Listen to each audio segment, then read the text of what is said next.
Airplane Productions. Excuse me, sir. Do you know where I can get a good drink around here? Well, I know where you can get a good drink. Well, sir, do you know who I am? I'm the cocktail chef.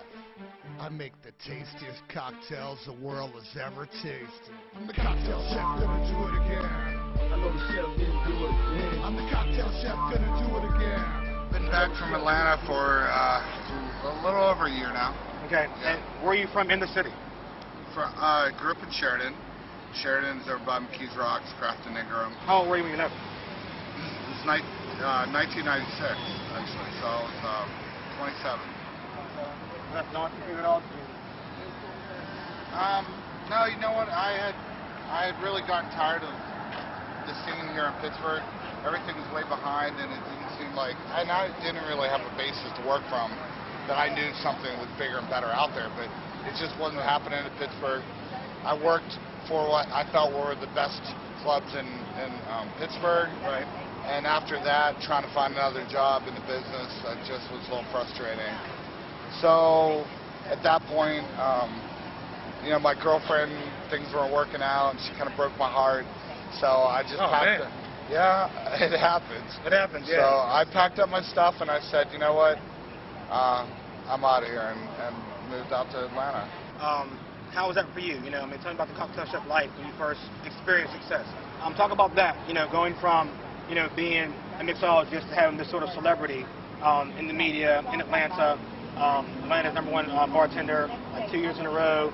You know, starting your own. The number one, in the top 100 in the country 2 years in a row. But I've won best bartender competitions in Atlanta. You were an alcoholic, I mean, admittedly, or some version of that. Yeah. And you became a mixologist. How does that work? I mean, what's the contrast there? Well, I was the bartender. I was a bartender first. Okay. And I was alcoholic at the same time. Oh, geez. And then I got sober and became the cocktail chef. Now the mixologist happened somewhere between that. Okay. You know. So then I became the cocktail chef, and the cocktail chef is someone who practices moderation, responsibility, not necessarily moderation in cocktail drinking for myself, but I believe that moderation is key to being a social drinker. A responsible drinker. A responsible drinker.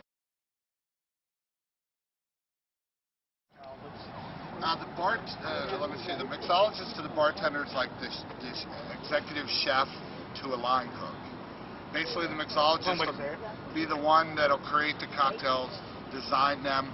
Then the line cook or the bartender is the one that would replicate that said creation. So the line cook gets out the food, the chef creates it, the bartender gets out the drinks, the cocktail chef invents it? Sure, and a good cocktail chef will be behind the bar working at the same time. But if not, yeah, basically they write the menus, create the cocktails that the bartenders will then learn how to make and sell them to the guests. Now, you shot a sort of documentary in Atlanta based on, or not documentary, say, more of like a tutorial and instructive videos on how to become a mixologist. Yes, we shot a couple pilots, one in 2006, one in 2009.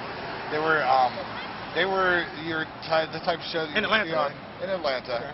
They were the type of show that you would see on like Food Network or something. Okay.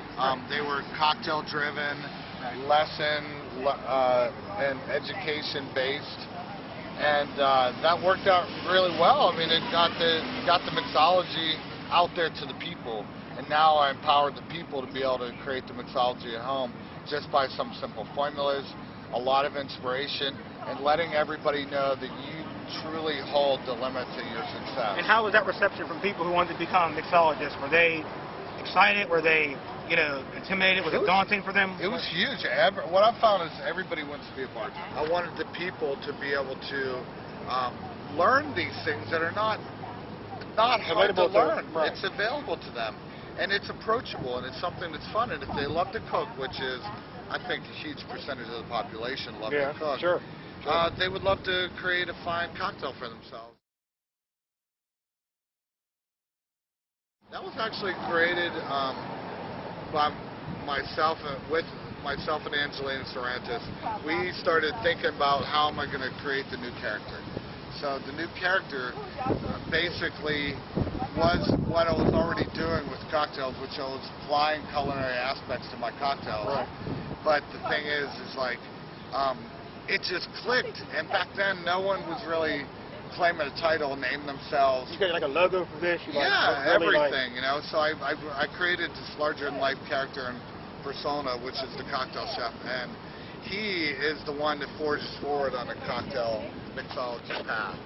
Tell me about the show. You actually filmed, or actually have plans to film a television series. You have a script written and all that. What's that about? Sure. Well, who's involved? How did you start on it? That's a pretty impressive project. The Cocktail Chef documentary was going to take place, which was called Cocktail Chef Chronicles. Right. And basically, that was going to be almost a videography of my life, biography, whatever you want to consider it. Sure. It's not a book. It's going to be me talking about it, similar to what we're doing right now. And from that, I reached out to a few people that might be interested in doing it with me, and I found a great writer, someone that turned out to be the spark that was going to light the new Cocktail Chef fire for 2011. And that's going to be in Pittsburgh filming this year. Yeah, absolutely. Are you excited? I couldn't be more excited, actually. We have a wonderful cast, some up-and-coming artists and actors and actresses here in Pittsburgh, and we have a wonderful production team involved. And you know, there's too many people almost to name right now, but I'll tell you this much: I've got the best that there is in in Pittsburgh, and we are now going to be on the front lines of a cocktail revolution. We're forging a path, and it's going to teach everybody to have fun, relax, celebrate life through our wonderful characters, our story that we're telling, and ultimately we throw a grand party after every episode, during every episode, and that party is a celebration. It's not about drinking. And Pittsburgh has been receptive toward the whole idea of, like, you know, you all filming here, you all having this sort of like... Sure. Pittsburgh is, yeah, everybody is fucked up. It's a beautiful city. I just flew in a couple days ago, and I was in a couple other cities looking at prospective locations, and I'll tell you what, this is it. This has the character that we're looking for. I was born and raised here. Sometimes you don't have to look any farther than your own home. You also are doing seminars in tandem with the series where people can learn how to become a cocktail chef. They can become, at least some version of it, like a mixologist. They can learn the craft. Tell us about that. We're going to be traveling around in different cities.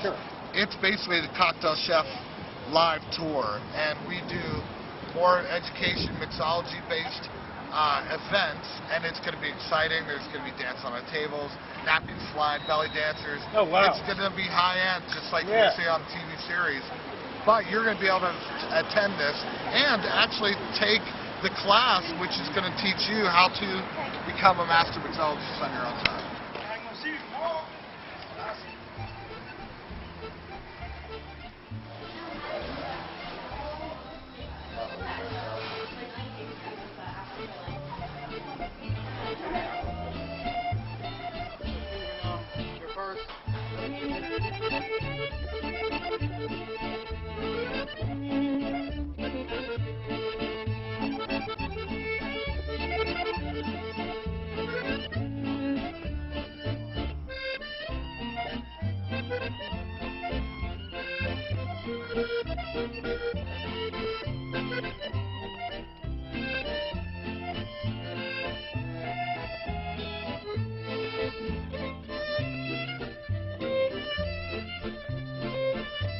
Back in Pittsburgh, at first it was tough because I've been in a large city that is thirsty for, no pun intended, thirsty for the mixology. And, you know, they're trying to keep up with the other big cities like San Francisco and New York, and a lot of things going on around the country and the world in mixology. So in the South, Atlanta was not really thought of like that. So I forged the path for mixology in the South, and coming back to Pittsburgh when things are naturally just kind of behind the times. I found myself not sure where I'm going to go with it, what I'm going to do. So, you know, once again, I kind of found myself at a crossroads where do I want to go with the Cocktail Chef, and to see if it's all going to come together the way it's supposed to, and you know, did some soul searching, figure out which direction, and I just figured any direction is better than no direction. Right. So Sure. Absolutely. I reached out for some people to help me do the documentary known as the Cocktail Chef Chronicles. Right. And at that point, I met an amazing writer and then a producer and editor and all the key components and the perfect team basically for the production team of the Cocktail And Chef shooting series. in Pittsburgh, you know, you hear a lot about it being a great location. Has a lot of cool sites. You know, we get large feature film companies coming here wanting to make films. Sure. Have you found it to be the same experience? I mean, do you have a shared perspective on it being a great place to make a film, a documentary, a TV series? Well, you know, that's a funny thing you say that because it's very unique. Everywhere you go in Pittsburgh, very unique. Some little towns are like literally captured right out of the 70s, Yeah. the 60s, and 50s. Some of the little bars you go to still have the numbers, the cost per shot written on the bottle at like $1.25 per shot. It's insane, you know. And then of course, you know, the coming from Atlanta, which is a huge fine dining scene, the culinary scene down there is pretty cool. Big people making big things happen. Richard Blaze is doing the Top Chef thing many times, and so many other people, Kevin Rathburn down there, and they have forged a path to their celebrity chefs. So it's like it's normal down there to have these amazing spots to go. In Pittsburgh, I never really saw that before, and coming back to Pittsburgh, getting to live that again, you still have that uniqueness of Pittsburgh. Nothing really changes, but at the same time, you have these great bursts of culture that are just thrown into the backseat of what is Pittsburgh. Real quick, I want to talk about some of your plans for the future. Well, I guess to kind of put it simply, I really want to bring mixology to the mainstream like cooking is. I mean, you know, it's everybody's getting to indulge in all these different cultures, different ingredients. For the first time in history, every ingredient, spice, or food is available from any part of the world to us. So we can now experience those wonderful taste profiles that have been stimulating the senses all over the world. So I want to bring that, teach that craft, but it's beyond the craft. You're teaching creativity, you're teaching enlightenment, you're teaching people that you are the limit to your own success. So, Right, sorry, yeah. yeah, you just, if you can dream it, you can make it, you can become it. Anything is possible, and it starts with a good cocktail sometimes.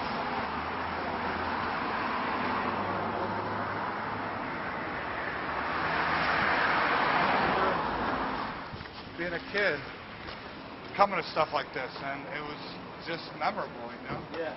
It's where your community and neighborhood came together. That's kind of what our mixology classes are about. One of the things that, you know, I like about the city is it has a sort of, you know, old-fashioned, down-to-earthness to it. Sure. In tandem with, you know, the more modern and progressive technologies of the city. I mean, are people in Pittsburgh nicer? I'll be honest with you. Are Atlanta people, you know, funnier and meaner? They, you know, what's the story there? I thought that the Southern hospitality thing was a big deal, because it seems that you have that natural Southern hospitality. But the thing is, when I got back to Pittsburgh, I realized everybody truly had hospitality here, and I find that refreshing. How you doing? Pretty good. How you doing? Good. They say hello to everybody, and where I'm staring at right now, everybody's walking around, taking their dogs out, kids are walking, and it's a comfortable place to live. There you go, yeah.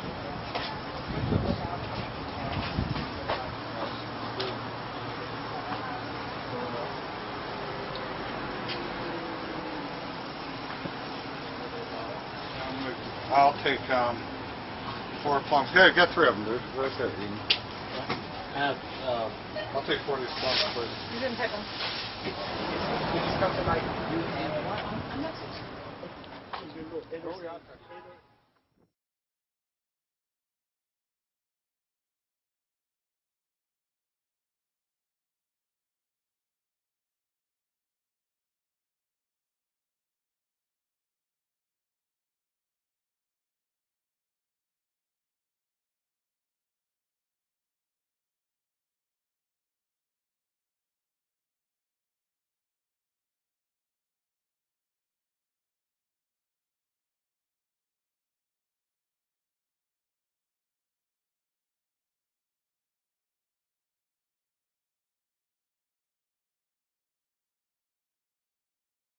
So we're going to be preparing 3 cocktails today.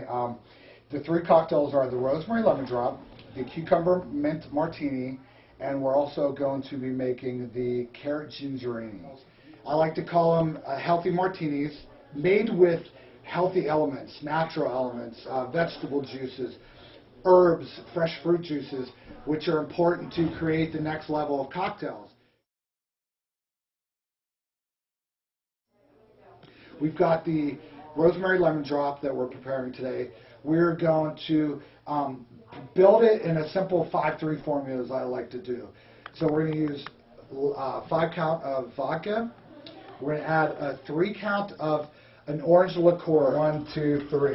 Okay. We're going to squeeze half of a lemon into it. Juice in there. So. Got a little shot in there. And then we're going to put a dash of the rosemary lemonade. So at that point, we add a little bit of simple syrup. I do a 3 count, also approximately half an ounce to 3/4 an ounce. It's not to be overly sweetened. This is supposed to be just nice, balanced cocktail. So at that point, we shake it down, pour it off, strain it into a martini glass. You can add a sugared rim if you like. So that would be our first cocktail, which is the rosemary lemon drop. The carrot gingerini is a cocktail that I love to make. It's extremely interesting in color and flavor. It's going to be, once again, the 5-3 formula. We're going to do 5 count of vodka. Do 1, 2, 3, 4, 5. We're going to do a 3 count of triple sec, which is an orange liqueur. We are going to add our carrot juice, which is going to have ginger already juiced into it. 3. Not too much because this stuff is like strong. So at that point, we're going to add a little bit of sweetener. We're going to just use a basic simple syrup. A quick variation, which we did today, was adding a little bit of bitters into it. With 3 dashes, small dashes, and that was enough to build a nice complex flavor profile. Any drink will get taken to the next level with bitters. So at that point, we flamed a peel on top of it, heat it until the oils inside the peel are hot, then squeeze it over the flame and over the drink, pushing those essential oils out of the peel and onto the top of the drink. And as you drink it, every flavor is going to have a blend of that burnt citrus, which is an amazing aroma, amazing flavor, something that totally, once again, adds to the complexity of the cocktail. And there you have the carrot gingerini. An awesome cocktail for both winter and for summer, something to be enjoyed by all. The cucumber mint martini is an awesome cocktail. This one really sets the standards for healthy martinis. Now the cucumber martini is made with 5 count of vodka, 3 count of melon liqueur or Midori if you like. In this case, the melon works really well with the Pittsburgh palate. People still like things a little bit on the sweet side. So then what we do is add our little bit of simple syrup. We squeeze 3 squeezes of that in there, approximately a half ounce to 3/4 ounce. At that point, we shake it down. Now, the shake's important. That's where you get your groove on. Okay, the shake. I don't want to start making a huge mess or anything, okay? Your shake is your signature move. That's where it really shows you as a person and what you do. Now, you could do the simple just shake with one hand. You know, a lot of mixologists just a double shake. You know, you could do the Elvis. You know, whatever you want to do, I don't care, but it's got to be your move, you know? This is a very fresh cocktail, brilliant green color, one that you can't simulate. Top it with a nice thin cucumber wheel, and we're going to float a mint leaf right on top of it, ready for a nice summertime party outside. So those are my cocktails, and I hope that everybody enjoys them.